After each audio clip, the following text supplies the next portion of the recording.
고린도후서 5장 17절에서부터 19절 말씀입니다. 고린도후서 5장 17절에서부터 19절 말씀을 저희들 다 같이 읽도록 하겠습니다. 고린도후서 5장 17절에서부터 19절, 짧은 3절이니까 저희들 한 목소리로 읽겠습니다. 시작. 그런즉 누구든지 그리스도 안에 있으면 새로운 피조물이라. 이전 것은 지나갔으니 보라 새 것이 되었도다. 모든 것이 하나님께로서 났으며 그가 그리스도로 말미암아 우리를 자기와 화목하게 하시고 또 우리에게 화목하게 하는 직분을 주셨으니 곧 하나님께서 그리스도 안에 계시사 세상을 자기와 화목하게 하시며 그들의 죄를 그들에게 돌리지 아니하시고 화목하게 하는 말씀을 우리에게 부탁하셨느니라. 아멘. 오늘 클래스 401 하나님의 선교에 참여하는 삶이라는 제목으로 저희들이 좀 이 클래스 세미나를 마무리 좀 해보도록 하겠습니다. 여러분, 오늘이 저희들 클래스 세미나 마지막 시간입니다. 저희들이 그동안 클래스 101, 201, 301, 오늘 이렇게 401로 해서 이 세미나를 마무리합니다. 여러분, 계속 이 셀리더 모이는 이 시간을 통해서 여러분들 함께 해주셔서 너무 감사하고, 또 클래스 101에서부터 401 이 이야기를 또 같이 나누고 들어주셔서 너무 감사하고 수고하셨다라는 말씀을 먼저 좀 드리고 싶습니다. 사실 수고는 제가 제일 많이 한 것 같습니다. 여러분들이 번역을 도와주신 건 아니니까. 장난인데. 네, 죄송합니다. 감사합니다. 네, 오늘 좀 이 401 이 클래스 세미나를 좀 마무리하면서 우리가 함께했던 이 101에서부터 401의 이 시간이 좀 여러분들에게 유익했으면 좋겠다, 도움이 되었으면 좋겠다라는 마음이 간절합니다. 그러려면 여러분들 사실 그 101에서부터 301까지 나눴던 그 내용들이 사실 가물가물하시고 기억이 잘 안 나실 텐데 오늘 401이 제일 중요할 것 같습니다. 사실 이 401 이 시간으로 모든 내용들이 요약될 수 있고 제일 중요한 내용이 오늘 다뤄집니다. 그리고 제가 클래스 101에서부터 401을 진행하면서 사실 딱 한 가지만 여러분들에게 꼭 말씀을 드리고 싶었던 부분이 오늘 이제 이 401에서 다뤄지게 됩니다. 잘 이렇게 좀 따라오셨던 분들은 아마 101에서부터 301 그 시간 동안 제가 뭘 좀 강조를 계속 하고 있는지 어느 정도는 느끼셨을 텐데, 오늘 이번 이 401 시간을 통해서 확실히 좀 이 클래스 세미나가 우리들에게 어떤 메시지를 전해주고 있는가, 우리는 도대체 왜 이 세를백에서, 사실 이 101에서부터 401 이 과정은 세를백 교회에서 새가족들에게 하는 새가족 교육 프로그램입니다, 여러분. 근데 지금 저희가 그 교구장님들, 셀리더 분들 모시고 지금 이걸 한 겁니다, 여러분. 어떤 교회가 새가족 프로그램으로 하는 걸 저희들이 지금 가져와서 4번에 걸쳐서 지금 이 내용을 한 겁니다. 어떻게 보면 새가족 프로그램이니까 그걸 지금 우리가 왜 해야 하는가라는 생각이 드실 수도 있겠지만, 사실 이 내용을 살펴보면 우리들에게 필요한 내용이다라는 것을 알 수 있고, 그 필요한 내용, 그 딱 그 한 가지가 제가 여러분들과 마음을 나누고 싶은 내용입니다. 오늘 일단은 전반적인 이 101에서부터 401까지의 내용을 좀 저희들이 잘 요약하고 마무리하면서 이 딱 제가 나누고 싶은 이 메시지 하나만 여러분들과 함께 잘 나눌 수 있는 시간이 되면 좋겠습니다. 여러분, 이게 이제 총 32페이지로 좀 분량이 많긴 한데 오늘 이 마지막 세션은 다루지 않을 겁니다. 이 마지막 세션은 사실 이게 좀 미국적인 문화가 너무 많이 들어가 있는 부분이라 제가 번역을 하면서도 이걸 내가 굳이 꼭 해야 되나, 이거 같이 나누지 못할 것 같은데 라는 생각을 하면서 번역을 했고, 그래서 사실 솔직하게 고백하자면 한 3-4장 정도를 번역하지 않았습니다. 시간이 부족한 것도 있었고, 그래서 그냥 3-4장 정도는 번역을 하지 않았고, 그래서 마지막 세션은 보지 않을 겁니다. 네, 여러분 먼저 두 번째 세션을 한번 펴보시겠습니까? 11페이지 한번 먼저 열어보시죠. 그래서 제가 이거를 좀 준비하면서 굉장히 적절한 시간에 우리가 401 이 세미나를 함께 한다라는 생각을 좀 했습니다. 여러분, 오늘 사실 우리가 함께 나눌 이야기가 하나님께서 하시고 계시는 선교 사역이란 무엇인가? 하나님의 선교는 무엇인가? 그리고 우리는 어떻게 그 사역에 동참할 수 있는가에 대해서 우리가 나눌 겁니다. 근데 이 두 번째 세션을 보시면 쉽게 말하면 어떻게 내가 전도할 것인가에 대해서 굉장히 구체적으로 잘 나와 있습니다. 이 가이드라인이 저희들에게 딱 주어져 있습니다. 제가 이거 번역하면서도 이걸 이제 디올리원 저희들 이제 지금 준비하고 있지 않습니까? 그래서 셀 모임 시간에 물론 이제 교구장님들과 리더분들은 뭐 어떻게 복음을 전할지 믿지 않는 사람들에게 그리고 우리가 관계하고 있는 분들에게 어떻게 복음을 전할지 여러분들은 너무나도 잘 알고 계시지 않습니까? 근데 사실 이거 복음을 어떻게 전해야 할지를 잘 모르시는 분들도 분명히 저희 셀 모임에 있을 겁니다. 그러면 여러분 이 디올리원 계속 진행하면서 셀 리더분들은 제가 볼 때 셀 모임 시간에 이 두 번째 세션을 가지고 한번 쭉 짚어주셔도 제가 볼 때는 굉장히 유익할 것 같습니다. 사실 이렇게 저희들이 그냥 말하기는 쉬운데 이렇게 딱 정리해서 보여주는 게 쉽지는 않거든요.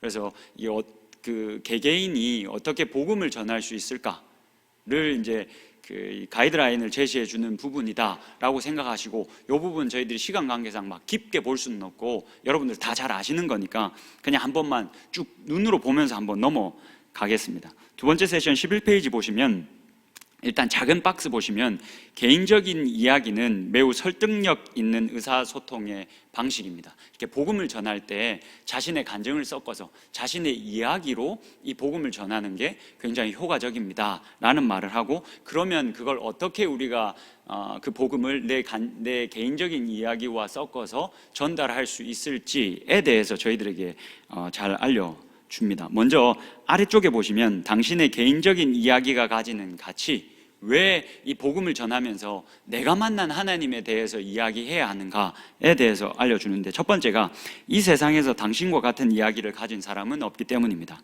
두 번째, 당신의 개인적인 이야기이기 때문에 진심으로 자신의 진심을 담아서 이야기할 수 있습니다. 3번, 당신이 소유한 당신의 이야기이기 때문에 어떤 제약도 받지 않고 전달할 수 있습니다. 4번, 사람들은 다른 이의 개인적인 이야기를 듣기 좋아합니다. 특히 믿지 않는 분들은 더 그렇죠. 믿지 않는 분들을 앉혀놓고 전혀 관심도 없고 성경에 대해서 모르는데 그 사람에게 바로 복음만 전한다면 그 듣는 사람의 입장에서는 굉장히 지루할 수 있고 어려울 수 있겠죠. 그래서 우리가 만난 하나님에 대한 이야기가 효과적일 수 있다라는 이야기를 하고 있는 겁니다. 그리고 그런 우리들의 개인적인 이야기가 담긴 그 이야기를 쉽게 기억할 것입니다. 5번, 포스트 모던 사회에서 당신의 개인적인 이야기는 가장 효과적인 증언이 될 수 있습니다.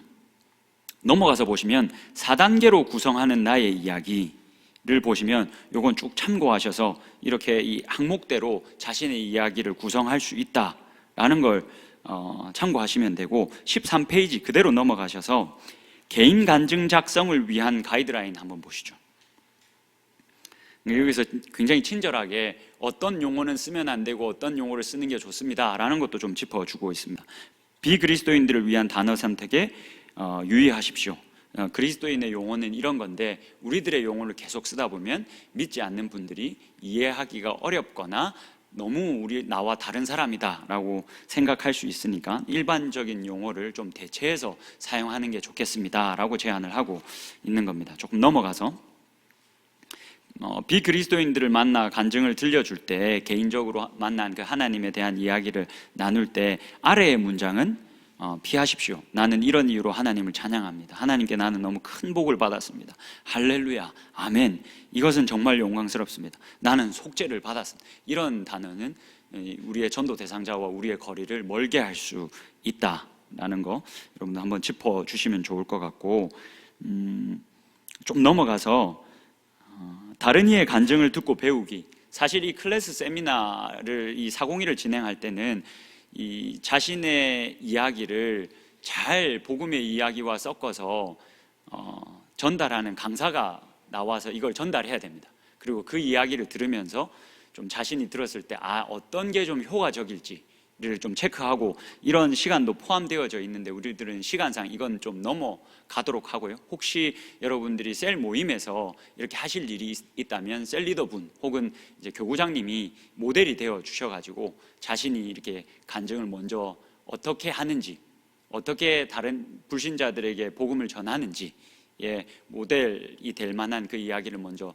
들어주시고, 그 이야기를 들으면서 자신에게 적용할 수 있는 것들을 이제 필기할 수 있도록 그렇게 해주셔도 좋을 것 같습니다. 자, 15페이지로 넘어가서 그러면 이 나의 이야기를 어떻게 작성하고 나의 이 이야기를 어떻게 발전시킬 것인가. 먼저 파트 A를 보시면 나의 인생 중 간증할 주제를 발견하기.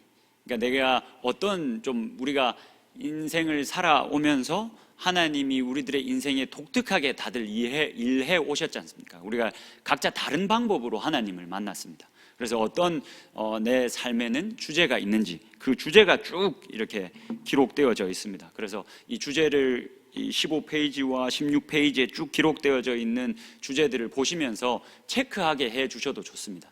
자신에게는 어떤 특별한 일들이 있었는지 그 주제들을 체크하셔서 그 주제 중심으로 그 이야기를 구성해 나갈 수 있도록 여러분들이 도와주시면 좋습니다. 넘어가서 16페이지 간증을 위한 나의 준비 보시면 이렇게 좀 구체적으로 어떻게 준비되어질 수 있는지도 아주 구체적으로 이렇게 나와 있습니다. 여러분 사실 이렇게 구체적으로 써주는 게 진짜 쉽지 않습니다. 그래서 잘 이렇게 방향을 잡지 못하시는 분들한테는 이 자료가 도움이 되지 않을까 싶습니다. 넘어가서 파트 B를 보시면 실제적으로 그러면 이런 주제가 정해졌으면, 그리고 이런 가이드라인을 가지고 자신이 잡은 그 주제를 어떻게 발전시켜 어떻게 기록해 나갈 것인지, 파트 B에 보시면 예수님을 만나기 전에 당신의 삶은 어땠습니까? 원래 예수님을 만나기 전에 나의 삶이 믿지 않는 사람들과 얼마나 많은 이렇게 공통점이 있었는지 그 부분에 대해서 먼저 기록을 하시면 좋고, 그 기록이 끝나고 나면 당신은 어떻게 예수님이 당신의 삶에 필요하다는 것을 깨달았습니까? 어떤 사건이, 어떤 일이, 어떤 필요가 우리로 하여금 이 전능자이신 하나님을 바라보게 했고 그분께 매달리게 했는지 여러분들이 기억하시면서 그거를 기록해 보실 필요가 있겠습니다. 넘어가셔서 18페이지 넘어가셔서 당신은 어떻게 당신의 삶을 예수님께 맡기기로 작정했습니까? 그렇게 예수님을 나의 구원자로, 나의 구주로, 나의 주인으로 영접한 다음에 그 다음에 내 인생이 어떻게 바뀌었고 내 인생의 목적과 방향이 무엇으로 이렇게 전환되어졌는지 그것을 좀 여러분들 꼼꼼히 기록하실 필요가 있습니다. 이제 그걸 기록하시고 나면 회심은 당신의 인생에 어떤 차이를 만들어 냈는가, 그래서 그리스도인으로 쉽게 말하면 얼마나 더 풍성한 삶을 내가 살고 있는지, 내가 하나님을 만나지 못했을 때는 이런 삶이었는데 지금 이렇게 하나님을 만나고 내 인생의 목적과 방향이 확실해지고 나니까 내 삶이 얼마나 풍성해졌는지를 여러분들 믿지 않는 분들과 나눌 수 있어야 합니다. 그 말은 무슨 말입니까? 우리가 거짓말할 수는 없지 않습니까? 그렇다면 우리가 그리스도를 우리의 주인으로 영접했기 때문에 여러분들이 지금 이 삶 속에서 풍성한 삶을 살고 계셔야 합니다. 예수 그리스도가 주인 되신 것 때문에 내 삶이 이렇게 달라져서 여러분들의 삶이 행복으로 가득 차 있어야 된다는 말이기도 합니다. 자, 이렇게 이 두 번째 세션은 여러분들이 셀 모임에서 여러분들 원하시면 이용을 하셔도 될 것 같습니다. 그러니까 여러분 이거 그냥 끝났다고 버리지 마시고 혹시나 가능하시면 이걸 사용하셔서 D1U1을 저희들 잘 준비해 볼 수 있으면 좋겠습니다. 자, 그러면 돌아가서 1페이지로 돌아가서 좀 내용을 살펴보겠습니다.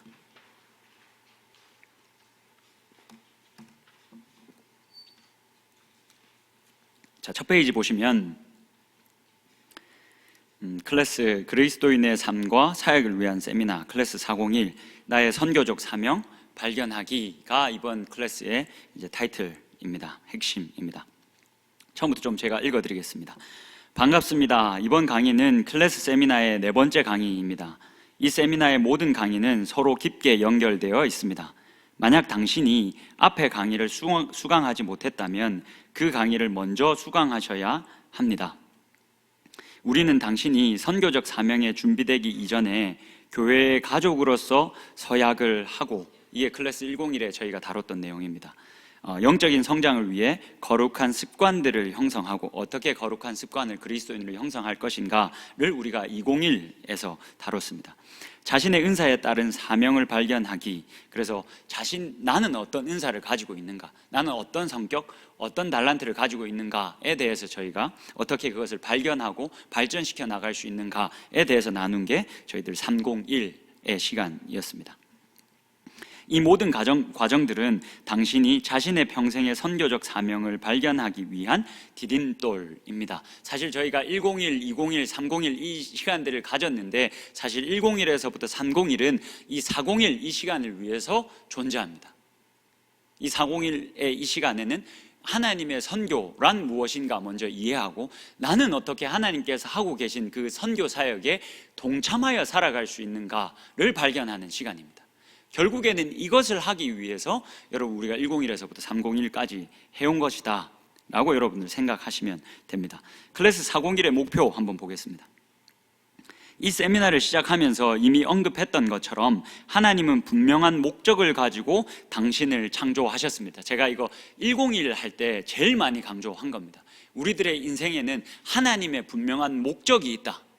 그냥 우리를 창조하시고 이 땅에 내려보내신 게 아니라 하나님께서 우리들을 향한 분명한 목적을 가지고 이 땅에 내려보내셨다. 에베소서 2장 10절을 가지고 하나님께서 우리를 만드시되 선한 일을 하기 위해서 우리를 만드셨다라는 이야기를 제가 101에서 굉장히 강조를 했었습니다.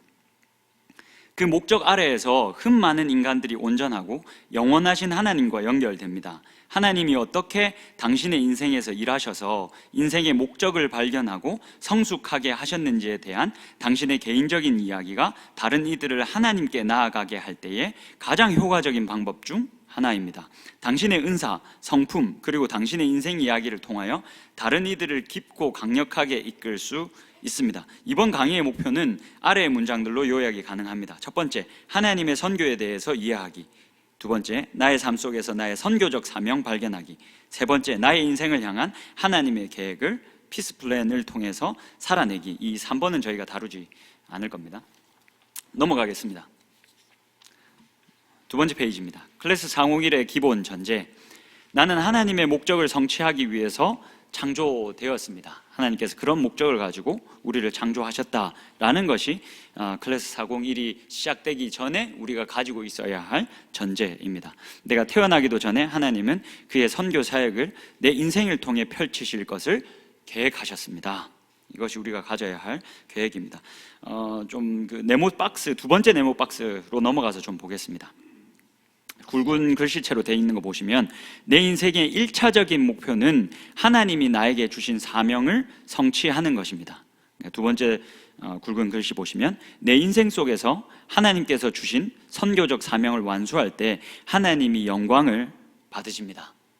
자, 여러분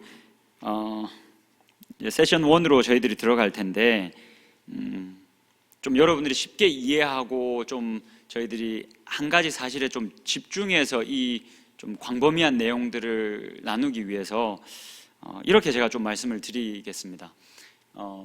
지금 저희들이 다 교구장으로서, 리더로서, 목사로서 이렇게 사역을 하고 있기 때문에 오랜 시간 동안 교회 사역을 하면서 여러분 이 이야기 꼭 들으셨을 겁니다. 자리가 사람을 만든다.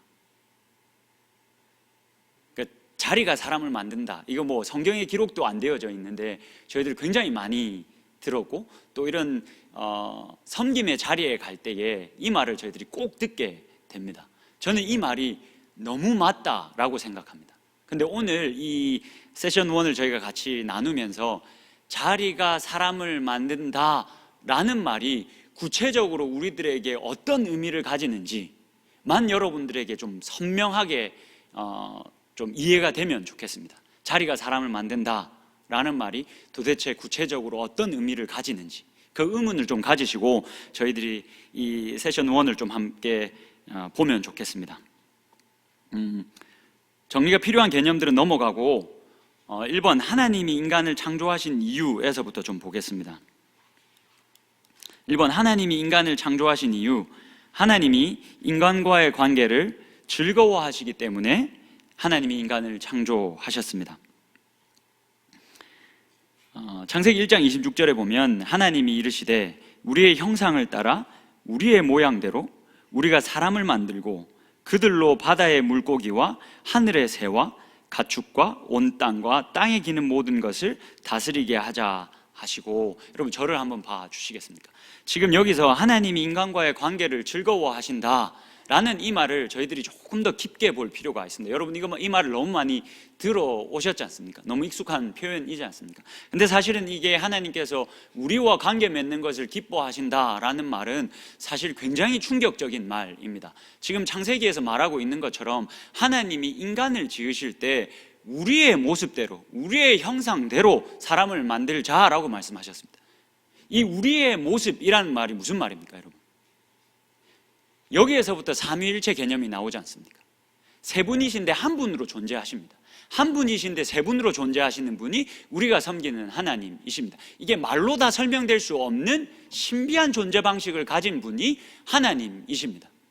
그런데 그 신비한 존재 방식대로 우리 이 사람들을 만들자라고 말씀하셨습니다. 세 분이 한 분으로 이렇게 연합되어져 있는 그 모습 그대로 사람을 만들자라고 얘기를 하셨습니다. 그래서 아담을 만드시고 하와를 만드신 다음에 뭐라고 명령하셨는지 여러분 기억하십니까?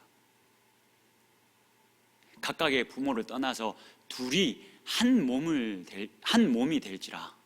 분명히 두 사람인데 너희들은 그렇게 한 몸이 되라. 이 하나님의 존재의 방식, 이 신비로운 하나님의 존재의 방식을 여러분 부부관계에 하나님께서 먼저 넣어 놓으셨습니다. 그리고는 죄로 인해서 이렇게 하나님과의 관계가 깨어진 다음에 우리가 이후에 나누겠지만 하나님께서 이 깨어진 관계를 회복하기로 작정하셨습니다. 그렇게 회복하기로 작정하셔서 자신의 아들 예수 그리스도를 우리들을 위해서 내어주셨습니다. 그래서 여러분 어떤 일이 일어납니까? 예수 그리스도가 우리를 위해서 우리의 죄를 다 지시고 십자가에 못 박혀 죽으신 것 때문에 이제는 우리가 예수 그리스도를 주로 고백하기만 하면 우리가 예수 그리스도와 함께 십자가에 못 박힙니다. 갈라디아서 2장 20절에서 바울이 그렇게 이야기하죠. 내가 예수 그리스도와 함께 십자가에 못 박혔나니 이제는 내가 사는 것이 아니요 나는 죽고 이전에 내가 살던 그 세상도 죽고 오직 내 안에 누가 사십니까? 그리스도가 사신다. 하나님의 존재의 방식이 우리들이 죄를 지음으로 말미암아 그 관계가, 그 존재 방식이 우리들의 삶 가운데서 깨져버렸는데 하나님께서 그것을 회복하시고 수축하십니다. 자신의 아들을 내어주셔서, 그래서 이제 우리가 예수 그리스도를 주인으로 고백하기만 하면, 구원자라고 믿기만 하면 우리들한테 놀라운 일이 일어납니다. 그 놀라운 일이 무엇입니까? 그리스도와 연합하는 것입니다. 내가 감히 그리스도와 연합하는 것입니다. 그래서 로마서 8장에 가면 바울이 이 놀라운 사실을 또 어떻게 표현하냐면 하나님께서 자신의 아들을, 예수 그리스도를 맏아들이 되게 하셨다라고 말합니다. 여러분 여기서 맏아들은 우리 한국어로 번역했기 때문에 맏아들이지만 사실 원어의 뉘앙스를 그대로 살려서 직역하면 큰 형입니다. 여러분. 큰 형입니다. 그러니까 예수 그리스도가 우리와 같이 되게 하셨고 그뿐만이 아니라 우리를 그리스도와 같이 되게 하셨습니다. 그렇게 그리스도와 우리가 연합한 존재가 되게 하셨습니다. 그래서 우리의 형상대로, 우리의 모습대로 이 사람을 짓자라고 하나님이 하셨던 그 약속을 하나님께서 스스로 다시 이루셨습니다. 그게 하나님께서 우리와 관계하기를 기뻐하신다. 그러니까 우리가 나와서 예배하는 것, 기도하면서 하나님을 찾는 것, 그 정도가 아니라 아예 우리와 연합하는 것, 그래서 우리를 떠나지 않는 것, 그게 하나님의 원래의 마음이고 그게 하나님이 인간과의 관계를 즐거워하신다라는 이 말의 의미입니다. 넘어가겠습니다.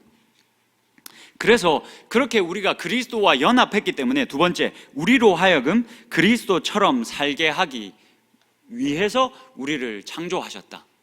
우리를 하나님께서 그리스도를 본받아 그리스도처럼 살게 하기 위해서 하나님께서 자신의 아들을 내어주시고 심지어 자신의 아들과 연합하게 하셨습니다. 그렇기 때문에 여러분, 우리가 그리스도를 닮고 안 닮고는 선택사항이 아닙니다. 진짜 우리가 구원을 받았으면, 진짜 우리가 그 하늘에서 일어났다는 일이 사실이라면, 우리가 그리스도와 연합한 게 사실이라면, 에베소서 1장에서 바울이 그렇게 길고 장황하게 설명하고 있는 게 진짜 나에게 일어난 일이라면, 여러분, 우리가 그리스도를 닮는 것은 우리들의 선택사항이 아닙니다. 필수입니다. 이 말은 우리의 삶을 통해서 내가 그리스도와 연합해져 있는 그렇게 구원받은 사람임을 매일의 삶에서 여러분들이 증명하며 살아야 합니다. 이게 여러분 우리들의 책임입니다. 내가 그리스도를 본받아 살고, 내가 기분 좋으면 살고, 내가 은혜 받으면 살고, 내가 자리에 가 있으면 살고, 그게 아니라 내 상황이 어떠하든, 내 자리가 어떠하든 그리스도와 연합하면서 그렇게 구원을 얻은 사람이라면 반드시 그리스도와 같이 살아야 합니다. 그게 우리들의 삶입니다. 필수 개념 정리, 이 부분 3페이지는 제가 필요할 것 같아서 첨가해 놓은 부분입니다. 제가 설명을 이미 했으니까 이 부분 넘어가겠습니다. 하나님 인간을 창조하신 세 번째 이유, 4페이지 제일 위에입니다. 우리로 하여금 하나님의 선교를 완수하게 하기 위함입니다. 여러분, 그 방송실에서 그 그림 하나 띄워주시면 좋겠습니다. 하나님 나라의 시간과 공간의 개념. 여러분, 이거 한 번만 보시면 좋겠습니다. 제가 수요 성경대학이나 한 번씩 설교할 때나 이거 계속 제가 보여드리면서 어쨌든 설명하고 좀 이해를 하셨으면 해서 하고 있는 부분인데, 네. 여러분, 이 그림을 여러분 이해하는 게 굉장히 중요합니다. 지금 저희가 이 401을 하는 게 하나님의 선교가 계속되어지고 있고 우리가 하나님의 선교에 동참해야 된다라는 이야기를 계속하고 있습니다. 그러면 도대체 이 하나님의 선교에 동참한다는 말이 무엇인가가 이 그림을 통해서 이해가 될 수가 있습니다. 여러분, 원래 여러분 에덴을 생각해 보십시오. 하나님께서 에덴을 만드시고 그 에덴 동산에 아담과 하와를 살게 하시고 이 모든 것을 다스리게 하셨을 때 하늘과 땅이 모두 다 하나님의 발등상이었습니다. 하나님이 하늘과 땅, 우리는 천지라고 개역개정에서 표현을 많이 하죠. 하늘과 땅에 하나님의 임재가 충만했습니다. 여러분, 벌써 시간이 많이 갔네요. 3시 50분인데 조금만 하겠습니다. 여러분 이해해 주십시오. 이 에덴이 하나님의 임재로 충만했는데 인간의 죄로 말미암아 그 하나님의 충만한 임재가 깨져 버렸습니다. 그래서 이 깨어짐을 제가 저렇게 표현했습니다. 이 땅이 깨어져 버려서 계속되어지고, 원래 하늘과 땅으로 이 하나님 임재가 충만했는데 쉽게 설명하면 하늘이 깨어졌다라고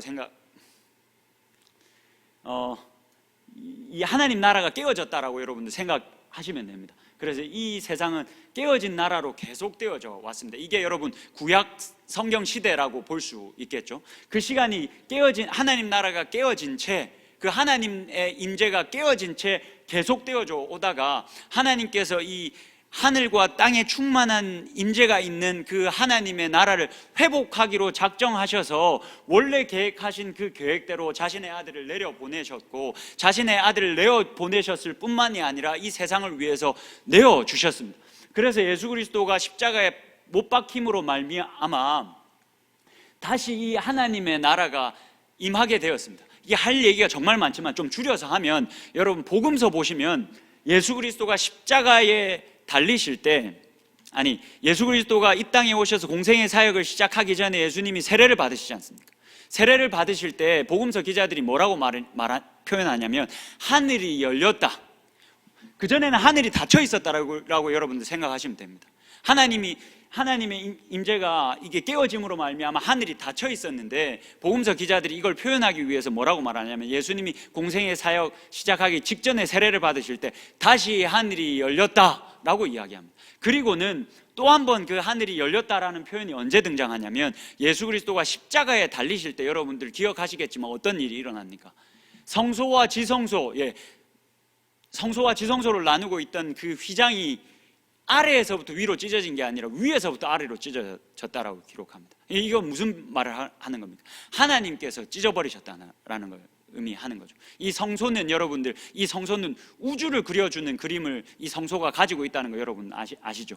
그래서 하늘이 닫혀 있었는데 하나님께서는 이제는 그 닫혀 있던 하늘을 찢어버리시고 다시 하늘과 땅이 하나님의 임재로 충만한 하나님의 나라가 시작되게 하셨다. 그리고 지금 우리는 그렇게 회복된 하나님 나라 안에 지금 여기 있는 겁니다. 근데 여러분, 지금 이 회복된 하나님 나라에 우리가 살아가고 있지만 이 하나님의 나라가 완전히 임한 건 아닙니다. 이게 문제인 겁니다, 여러분. 하나님의 나라가 이미 임했지만 아직 완전히 임한 것은 아닙니다. 예수님께서 다시 오시는 그때에 이 하나님의 나라가 완전히 임하게 될 겁니다. 그래서 바울이 계속 이야기합니다. 지금은 거울을 보는 것 같이 희미하나 그가 다시 오시면 우리가 얼굴과 얼굴을 대하여 보는 것 같이 보게 될 것이다. 고린도전서 13장에서 바울이 그렇게 이야기합니다. 요한 1서 3장에서도 요한 이 1서를 쓴 저자가 그렇게 이야기합니다. 지금은 우리가 하나님의 자녀지만 장래에 어떤 모습으로 나타나게 될지는 우리가 아직 잘 모른다. 그러나 예수 그리스도가 다시 나타나시면 우리가 그와 같았음을 우리가 확인하게 될 것이다 라고 이야기합니다. 하나님의 나라가 이미 임했지만 아직 임한 게 아닌 겁니다. 그래서 제가 이렇게 지금 구분을 해놓은 겁니다. 회복된 하나님의 나라, 그러나 아직 완성되지는 않은 나라, 그리고 그 완성은 예수 그리스도께서 다시 오시는 그날에 완성될 것이다. 그러면 하나님께서 어떤 사역을 하고 계시겠습니까? 지금 시대가 이 시대이지 않습니까? 하나님이 어떤 사역을 하고 계시겠습니까? 이 깨어진 지금 문제는 여러분, 이 하나님의 나라가 우리들 눈에 보이지 않는다는 게 문제입니다. 그래서 복음서가 기록될 당시에 그때는 예수님의 말씀이 생생히 살아서 들려올 때임에도 불구하고 이 하나님의 나라가 눈에 보이지를 않으니까 많은 사람들이 이 하나님 나라 안에서 살아가지를 못하고 있었습니다. 왜 이 지금 하나님 나라가 임했다라고 하는데 왜 이 하나님의 나라가 눈에 보이지 않습니까? 완전히 임한 게 아니기 때문에 눈에 보이지 않고 이 하나님의 나라가 깨어진 세상 위에 여전히 지금 이 땅은 여전히 깨어진 채 이렇게 나와져 있지 않습니까? 이 땅이 예수 그리스도가 다시 오시는 날 완전히 회복될 겁니다. 지금 우리는 이 깨어진 시대에 살아가고 있는 겁니다. 이 깨어진 세상 위에 하나님께서 하나님의 나라를 덮어주신 겁니다. 그래서 이게 하나님의 나라가 이미 임했지만 우리들 눈에 보이지 않는 겁니다. 그래서 하나님이 우리를 하나님의 선교에 계속해서 부르시는 겁니다. 하나님께서 지금 뭐하고 계십니까? 이 깨어진 세상 속에 살아가고 있는 많은 사람들이 하나님과의 관계가 회복되어지기 위해서 하나님께서 계속 선교하고 계십니다. 이 세상을, 이 깨어진 세상을 계속 치료하고 회복하고 계십니다. 그 하나님의 그 선교 사역 가운데 저희들을 부르신 겁니다. 우리들을 동참시키신 겁니다. 그래서 우리는 이 깨어진 세상 위에 살아가면서 뭐 하면서 살아가는 존재가 되어야 하겠습니까? 하나님의 나라가 눈에 보이지 않지만 이미 임했다 라는 것을 믿음으로 받아들이고 더 많은 사람이 이미 임한 이 하나님 나라를 보게 하고 또 이 하나님 나라 안에서 살아가게 하는 일이 우리들에게 주어진 사명이라는 겁니다. 그게 그리스도와 연합했다면, 내가 구원을 받으면서 예수 그리스도를 주인으로 모시면서 그렇게 그리스도와 연합했다면 우리 모두가 받은 사명입니다. 이게 선교사님만 받은 사명이 아니고, 목사만 받은 사명이 아니고, 교구장님만 받은 사명이 아니고, 리더님만 받은 사명이 아니고, 그리스도인이라면 모두가 받은 사명입니다. 왜냐하면 우리는 이 하나님의 나라로 옮겨진 자들이기 때문에 그렇습니다. 골로새서 1장에 보면 바울이 뭐라고 말하냐면, 흑암의 권세에서 살아가고 있던 그 이전 시대에 살아가고 있던 너희들을 하나님께서 집어 올려서 하나님의 사랑의 아들의 나라로 옮겨버리셨다. 이 하나님 나라로 옮겨버리셨다라고 이야기합니다. 우리는 지금 이 세상 위에서 완전히 새로운 세상에서 살아가고 있는 존재들이 된 겁니다. 그렇기 때문에 이 하나님의 나라를 더 선명하게 보여주며 살아가는 것, 이 나라에서 살아가고 있다면 모두가 받은 사명이다 라는 것을 우리가 기억할 수 있어야 합니다. 좀 넘어가겠습니다. 마지막에 보시면 우리로 하여금 하나님과 지속적으로 그리고 영원히 교제하게 하기 위해서 하나님께서 우리를 창조하셨다라는 겁니다. 넘어가겠습니다. 4페이지 마지막 보시면 하나님의 선교에 대해서 우리가 좀 더 보겠습니다. 우리의 문제, 우리는 피할 수 없는 두 가지의 딜레마를 가지고 있습니다. 첫 번째, 우리의 죄가 하나님과 우리의 관계를 깨뜨렸습니다. 두 번째, 우리는 죄의 대가로 인해서 심판을 받습니다. 넘어가서 하나님의 해결책은 무엇이냐? 여러분, 잠깐만 저를 봐주시겠습니까? 이 첫 번째와 두 번째 보시면 이게 여러분, 이 클래스 세미나가 세들백에서 계속 이 세미나를 진행하고 이 교재로 계속 한 지가 적어도 30년이 지났습니다. 그래서 사실은 보완되어지고 보충되어져야 할 부분이 굉장히 많이 있습니다. 그 중에 하나가 사실은 지금 저희가 방금 읽었던 5페이지 위에 있는 이 네모 박스의 이 부분입니다. 여기서 계속 우리들의 개인적인 신앙에만 포커스를 맞추고 있습니다. 이전에 여러분들 저희도 한 30-40년 전에는 계속 우리들의 이 복음의 이야기가 우리 개인에만 계속 초점이 맞추어져 있었습니다. 내가 어떻게 예수 그리스도를 잘 믿고 내가 어떻게 예수 그리스도를 잘 믿어서 천국에 갈 것인가, 이거에만 우리들이 굉장히 집중했었습니다. 그리고 이게 굉장히 놀라운 힘을 발휘했습니다. 그래서 지금 한국교회가 여기에 있습니다. 근데 여기에만 머물러서는 안 됩니다. 하나님은 분명히 이 하나님의 나라를 확장하고 회복해 가는 것에 우리를 불렀습니다. 우리가 나만 잘 믿어서 나만 천국 가면 되는 게 아니라 내가 먼저 이 하나님의 나라에 대해서 제대로 이해하고 아직 하나님 나라 안에서 살아가고 있지 못하고 있는 영혼들, 여전히 깨어진 채로 그대로 살아가고 있는 영혼들, 하나님이 그 영혼들을 향해서 계속 사역하고 계시니 우리도 그 하나님의 선교에 동참해야 합니다. 그래서 계속 우리는 이 세상, 그리고 우리의 공동체, 우리의 이웃, 이들에게 계속 관심을 가질 수 있어야 합니다. 그래서 이 두 번째 아래 부분 하나님의 해결책 보시면, 하나님은 온 세상을 원래의 모습대로 회복시키기로 작정하셨습니다. 여러분만 하나님께서 회복시키기로 작정하신 게 아니라 나와 내 이웃들, 그리고 이 깨어진 이 땅, 그리고 닫혀져 버린 이 하늘과 땅, 이 모든 부분을 하나님께서 회복하기로 작정하셨고, 이런 우주적인 회복 사역에 여러분들을 부르셨다. 그러니까 사실 그리스도인들은 모두 이 사명을 받는데, 이 사명이 사실 여러분 엄청나게 영광스러운 사명이다라는 것을 여러분들 기억하셔야 됩니다. 하나님이 하시는 이 우주적인 사역에 내가 지금 동참하고 있는 겁니다. 그러니 우리들의 인생은 결코 작지 않습니다.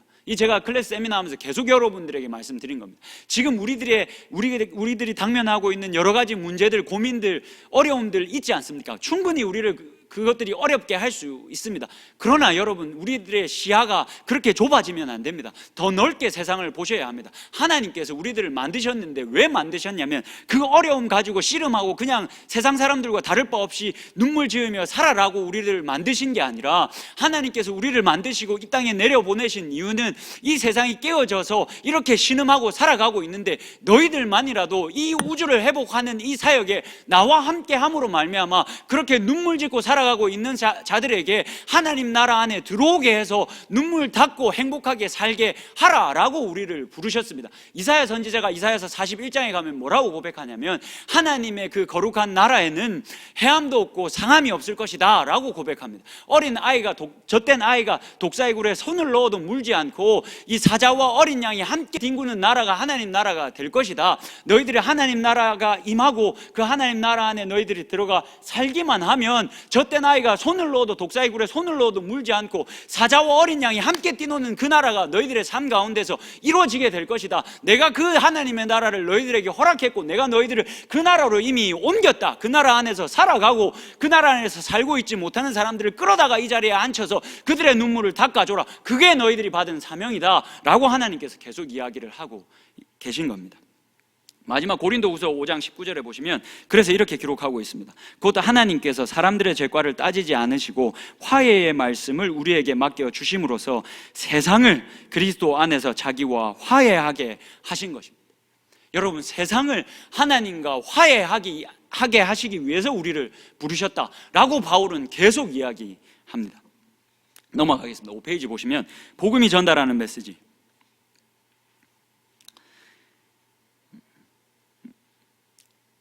만약 어떤 사람이 당신에게 예수 그리스도의 복음을 설명해 달라고 요청한다면 당신은 자신 있게 대답할 수 있습니까? 당신을 스스로 평가해 보십시오. 여러분, 누군가 복음이 무엇입니까? 구원이란 무엇입니까? 여러분 묻는다면 여러분, 저희 정말 바로 대답할 수 있어야 합니다. 여러분, 여기는 없지만 마가복음 1장 한 번만 펴 보시겠습니다.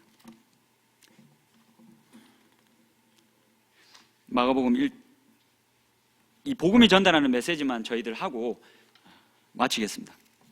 마가복음 1장 한 번만 펴보십시오.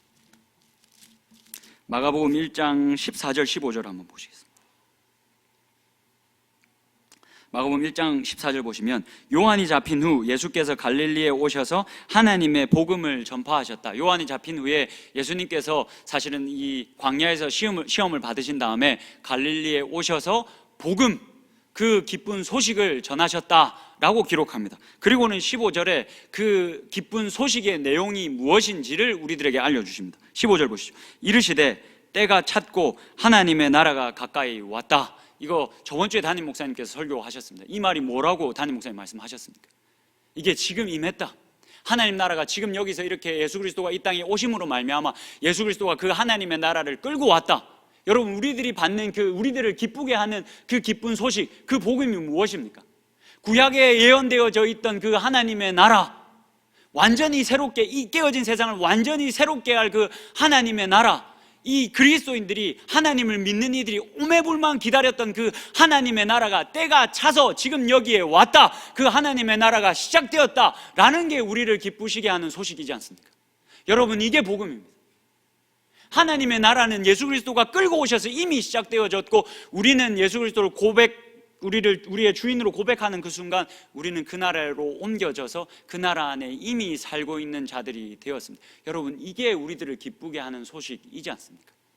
때가 찼고 하나님의 나라가 여기에 임했다. 비록 완전히는 아니지만 이미 그 하나님의 나라가 임했다. 내가 그 나라를 믿음으로만 수납할 수 있고 받아들일 수 있다면 그 하나님 나라 안에서 내가 살아갈 수 있고 더 많은 이들이 하나님 나라 안에서 살 수 있게 한다라는 것이 복음이 전하고자 하는 메시지입니다. 요 마가복음 1장 14절과 15절을 근간으로 내용을 한 번만 살펴보시겠습니다. 이 때가 찼고 하나님 나라가 임했다라는 내용 위에서 하나님의 신실하심을 여러분들이 이야기하실 수 있어야 합니다. 구원은 하나님의 선물입니다. 그래서 우리는 하나님의 신실하심에 기대어 평생을 살 수 있게 되었습니다. 여러분, 로마서 말씀만 보시면 복음에는 하나님의 의가 나타나서 믿음으로 믿음에 이르게 하나니, 여러분, 복음에는 하나님의 의만 나타난다라고 이야기합니다. 이게 복음을 이야기하다 보면 하나님의 의로우심만 나타나야 한다라고 이야기합니다. 이 말이 무슨 말입니까?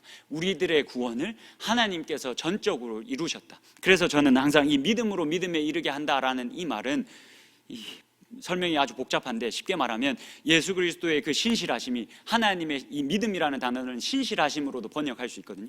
하나님의 신실하심이 우리들의 믿음을 불러일으킨다. 그래서 오직 의인은 믿음으로만 살 수 있다. 오직 의인은 하나님의 신실하심에 의거해서 살아갈 수 있다. 그래서 이 복음에는 하나님의 의만 드러나는 겁니다. 그래서 이 복음을 전달할 때 하나님이 하신 놀라운 일, 이 하나님의 의만 드러나게, 하나님의 신실하심만 드러나게 이야기하실 수 있어야 합니다. 넘어가서 6페이지에 예수 그리스도를 우리가 신뢰함도 여러분들 이야기하실 수 있어야 합니다. 하나님이신 예수님이 인간이 되셨습니다. 그가 우리와 같이 되셨을 뿐 아니라 우리의 죄를 대신해서 모든 죄값을 십자가 위에서 다 치르셨습니다. 그 은혜를 믿음으로 받아들이는 우리는 예수님과 연합한 자들이 되었습니다. 넘어가겠습니다. 하나님 나라 안에서의 새로운 삶의 시작, 또 여러분들이 복음을 전하면서 이야기하실 수 있어야 합니다. 예수 그리스도를 우리의 유일한 구원자로 고백하는 순간 우리는 새롭게 창조됩니다. 그래서 우리는 과거를 후회하며 사는 존재가 아닌 현재와 미래를 소망하며 사는 존재가 되었습니다. 여러분, 그러니 과거를 후회하면서 사실 필요가 없습니다. 왜냐하면 하나님께서 완전히 새로운 나라로 우리를 부르셨기 때문에 계속 과거에 머물러 있으면 여러분들, 하나님께서 우리들에게 하신 그 놀라운 일, 하나님 나라를 부정하는 행위입니다. 그렇게 하시면 안 됩니다. 마지막으로 넘어가서 그리스도인의 책임도 여러분들이 복음을 이야기하시면서 기억하셔야 되고 말도 하실 수 있어야 합니다. 예수님이 나의 죄를 대신해서 죽으셨습니다. 그래서 우리는 세상을 향한 하나님의 구원 사역에 동참하게 되었습니다.